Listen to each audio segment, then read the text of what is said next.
Okay, attorney, kinuha ng ina ng asawa ko ang anak ko at ayaw ibalik. Puwede ko ba siyang bawiin at ano ang general rules sa custody? So, again 'no, these questions have been synthesized 'no, para hindi po, wala pong specific na kaso na na sinasagot natin dito 'no. So unang-una, ang magulang po ang may primary right sa bata, hindi po ang lola, lolo, tita, or sino man. So under Articles 209 to 213, parental authority belongs jointly to both parents 'no.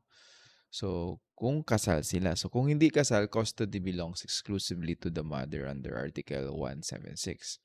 Pangalawa, kung kinuha ng mother-in-law or ng sino man ang bata ng walang court order, wala po silang legal na karapatan na gawin yon. So, hindi pwedeng basta-basta kunin ng bata kung ang magulang mismo ang may custody by law.